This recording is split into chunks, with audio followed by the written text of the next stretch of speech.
Good morning students. आज हम start करेंगे चैप्टर नंबर 12। इसका नेम है रिप्रोडक्शन इन प्लांट्स।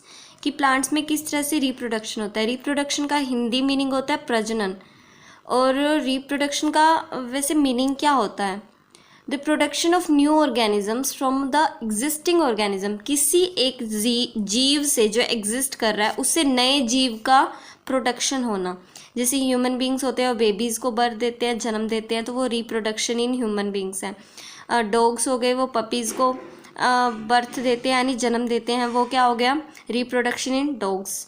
तो इस तरह से होता है कि एग्जिस्टिंग ऑर्गेनिज्म से, जो एग्जिस्ट कर रहा है जीव ऑलरेडी, उससे नए ऑर्गेनिजम्स का प्रोडक्शन होना, उसे क्या बोलते हैं, reproduction. All the living things are called organism. सभी लिविंग थिंग्स को क्या बोलते हैं, organism. Plants animals are living things. Plants और एनिमल दोनों लिविंग थिंग्स हैं, इसलिए प्लांट्स और एनिमल्स को हम दोनों क्या बोल सकते हैं, ऑर्गेनिजम्स बोल सकते हैं, क्योंकि जो भी लिविंग थिंग है उसे ऑर्गेनिज्म बोला जाता है, जीव बोला जाता है। तो प्लांट्स और एनिमल्स दोनों ही लिविंग थिंग है, तो ये क्या है, ऑर्गेनिज्म। अब रिप्रोडक्शन क्या हुआ, the production of new organism from the existing organisms of the same species. Species same रहेगी, प्रजाति सेम रहेगी। जैसे कि डॉग से एक डॉग ही प्रोड्यूस होगा, स्पीशीज़ भी सेम रहेगी। स्पीशीज़ होती है ना अलग अलग तरह की, तो इसे बोलते हैं रिप्रोडक्शन। अगर हम सिंपल वर्ड्स में कहें, the creation of new living thing from the existing living thing is called reproduction. एक एग्जिस्टिंग लिविंग थिंग से नए लिविंग थिंग का प्रोडक्शन होना, प्रोड्यूस होना, रिप्रोडक्शन बोला जाता है। ये जो होती है ना ऑर्गेनिजम्स की मोस्ट इंपॉर्टेंट कैरेक्टरिस्टिक्स होती है। कैरेक्टरिस्टिक्स तो और भी होती है लिविंग थिंग्स की, वो सांस लेते हैं, वो एक्सक्रीट करते हैं, वो मूव करते हैं, लेकिन जो रिप्रोडक्शन है वो मोस्ट इम्पॉर्टेंट कैरेक्टरिस्टिक्स है ऑर्गेनिजम्स की। अब रिप्रोडक्शन क्यों ज़रूरी होता है, देखो अगर रिप्रोडक्शन ना हो तो अर्थ पर स्पीशीज़ तो ख़त्म होती जाएंगी। अपनी स्पीशीज़ को मेंटेन रखने के लिए, बनाए रखने के लिए, कि उनकी स्पीशीज़ इस अर्थ पर जिंदा रहे, तो उसके लिए क्या करना होता है, रिप्रोडक्शन करना होता है।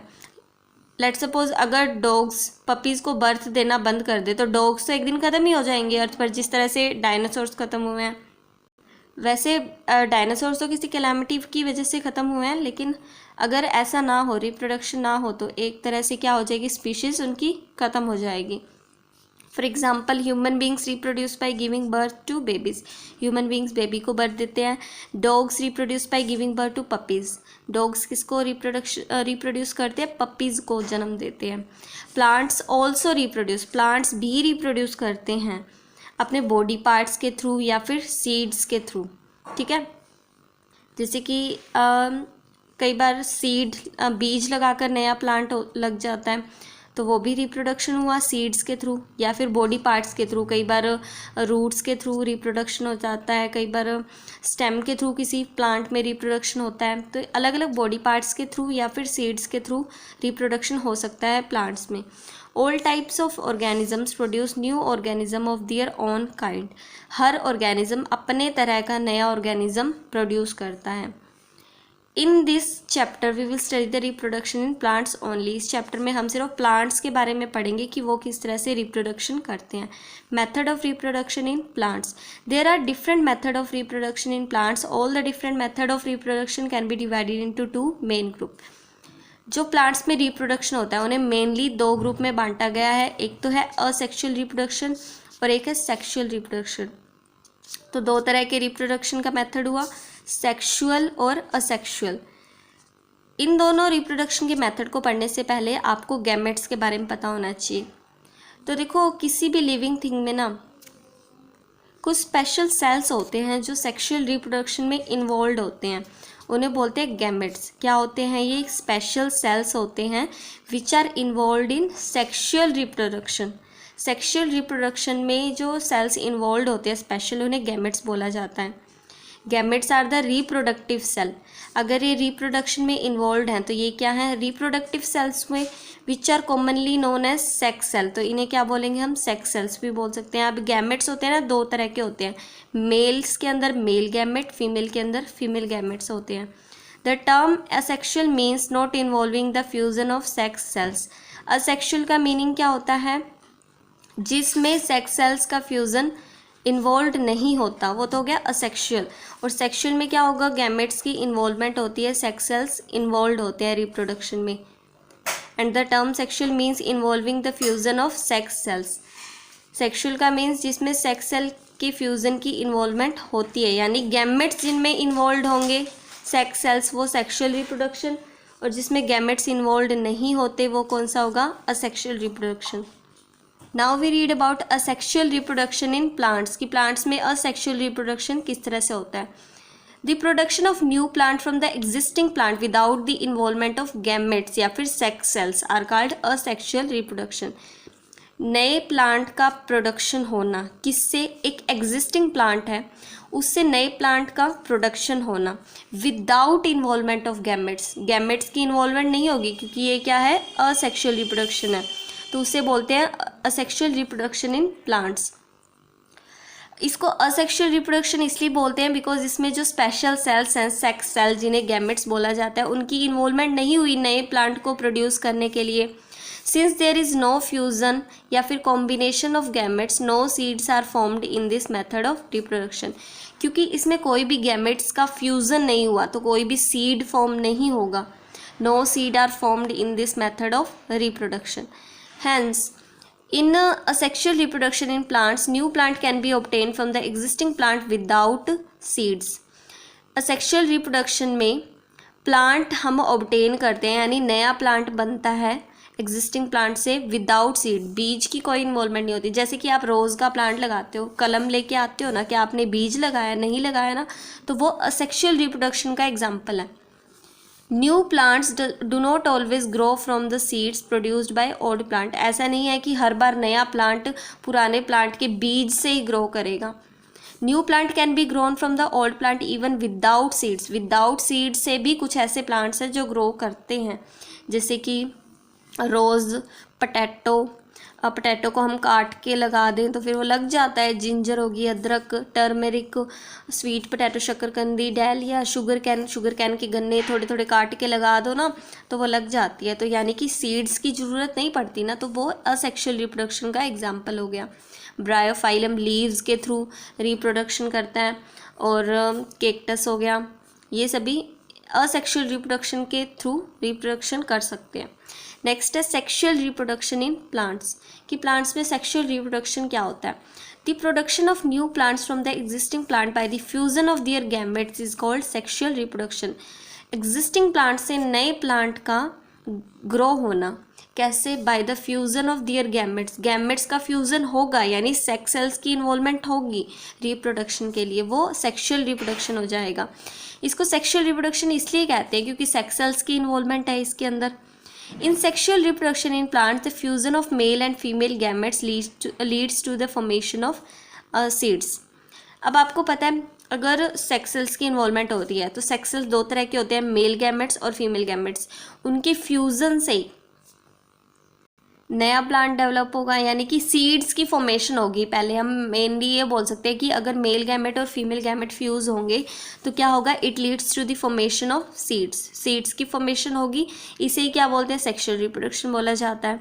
अब क्या होता है, सीड्स अगर बनेगा, सीड्स देन जर्मिनेट, सीड अंकुरित होगा, प्लांट बनाएगा। So in sexual reproduction new plants are obtain from the existing plant through seeds. Sexual reproduction में क्या होता है कि नया प्लांट ऑब्टेन होता है एग्जिस्टिंग प्लांट से थ्रू सीड्स, बीजों के थ्रू।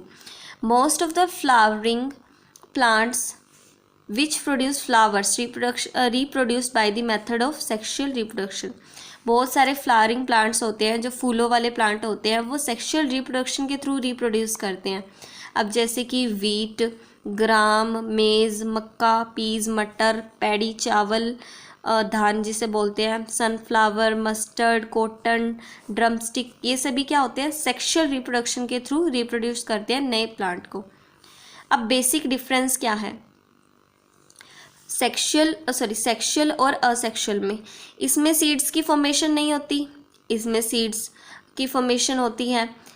इसमें कोई गैमेट्स इन्वॉल्व नहीं होते, इसमें गैमेट्स इन्वॉल्व होते हैं, ये हम बोल सकते हैं। In asexual reproduction new plants are produced without seed. इसके अंदर जब गैमेट्स से इन्वॉल्व नहीं हुए तो सीड कहाँ से बनेगा, लेकिन जो सेक्सुअल रिप्रोडक्शन होते हैं इसमें new plants are produced from seeds, seeds के थ्रू न्यू प्लांट्स प्रोड्यूस होते हैं क्योंकि इसमें गैमेट्स की इन्वॉल्वमेंट होती है। Next we read about asexual reproduction in plants. अब इसको डिटेल से स्टडी करेंगे। अब आपको पता है कि असेक्सुअल रिप्रोडक्शन में न्यू प्लांट प्रोड्यूस होता है एग्जिस्टिंग प्लांट से, यानी एक ऑलरेडी प्लांट लिया हुआ है आपने, उससे नया प्लांट प्रोड्यूस होगा विदाउट इन्वॉल्वमेंट ऑफ या फिर प्रोडक्शन ऑफ सीड्स। इन्वॉल्वमेंट कोई गैमेट्स की नहीं होगी तो सीड्स भी प्रोड्यूस नहीं होगा, ठीक है। और इसमें जो नया प्लांट ग्रो होता है ना, नया प्लांट जो आपको मिलता है वो बिल्कुल आइडेंटिकल होता है एग्जिस्टिंग प्लांट से, बिल्कुल same to same parent plant जैसा ही होता है वो। अब देखो असेक्सुअल रिप्रोडक्शन होता है ना वो फॉलोइंग मेथड से हो सकता है। कौन सा? एक तो वेजिटेटिव प्रोपेगेशन होता है, बडिंग के थ्रू होता है, फ्रेगमेंटेशन, स्पोर फॉर्मेशन। एक बार नेम लर्न करो, इनको डिटेल से स्टडी करेंगे। अब देखो ये प्लांट में ना आपको कुछ चीज़ें दिखाई गई हैं, जैसे देखो ये जो इसका लीफ स्टॉक है, स्टॉक मतलब डंठल जो है, और इस स्टेम के बीच में जो गैप है ना इसे एक्सिल बोला जाता है। क्या बोलते हैं? एक्सिल। ये लीफ स्टॉक है, ठीक है, और ये क्या है? स्टेम है। इनके बीच के गैप को, डंठल और स्टेम के बीच के गैप को, डंठल मतलब लीफ स्टॉक, तो इसके गैप को एक्सिल बोलते हैं। ये लीफ हो गई, ठीक है। अब यहाँ से स्टेम से जहाँ पर ये लीफ स्टॉक जुड़ा होता है ना उसे बोलते हैं, अटैच है ना इस पॉइंट को, इसको वो बोलते हैं नोड। क्या बोलते हैं? नोड बोलते हैं, ठीक है। अब यहाँ पे कई बार आपने बर्ड्स देखे होंगे, छोटे छोटे बर्ड्स लग जाते हैं, कई प्लांट्स पे देखे हैं आपने, तो उन्हें बोलते हैं एक्सिलरी बर्ड, क्योंकि ये एक्सिल वाली पोजीशन पर है ना तो इन्हें एक्सिलरी बर्ड बोलते हैं। और ये जो टर्मिनल मतलब क्या होता है? किनारे वाले पे, ये देखो ये टर्मिनल पे लगे हुए हैं तो इसे बोलते हैं टर्मिनल बर्ड। इसे एक्सिल में बर्ड लगते हैं तो एक्सिलरी बर्ड, और ऊपर टर्मिनल पे लगते हैं तो टर्मिनल बर्ड बोलते हैं, ठीक है। अब हम पढ़ते हैं नोड के बारे में। नोड हमने क्या पढ़ा था? जहाँ से ये लीफ स्टॉक इस डंठल से, सॉरी ये लीफ स्टॉक इस स्टेम से जहाँ अटैच है उसे नोड बोलते हैं ना। Node is a point on the stem of a plant where leaf is attached. Obviously stem के ऊपर वो पॉइंट जहाँ पर ये लीफ स्टॉक अटैच है उसे क्या बोलते हैं? नोड बोला जाता है। Buds are also present in the node region of a plant. कई बार इस नोड के रीजन में यहाँ पर बर्ड्स भी प्रेजेंट होते हैं। एक्सिल क्या होता है? Axil is the upper angle between a leaf stalk and the stem from which it is growing. Axil क्या होता है? ये अपर एंगल होता है, ये वाला एंगल होता है। एंगल किसके बीच में? लीफ स्टॉक और स्टेम के बीच में, ठीक है। Axil is the upper angle between the leaf stalk and the stem. Okay, then we read about bud. Bud क्या होता है? ये हमने बर्ड्स पढ़े हैं ना। यहाँ पर क्या होते हैं? इमेच्योर लीफ होते हैं, छोटे छोटे इमेच्योर लीफ जो आपस में इकट्ठे हुए होते हैं, ओवरलैप किया होता है, ये बर्ड बनता है यहाँ पर। ये क्या होता है? ग्रोइंग पॉइंट होता है प्लांट्स का, ग्रोइंग पॉइंट। यहाँ से कुछ कई बार फ्लावर भी ग्रो कर जाता है या फिर प्लांट की एलोंगेशन भी हो जाती है। Bud is a compact knob like undeveloped shoot होता है कंसिस्टिंग ऑफ शॉर्टन स्टेम।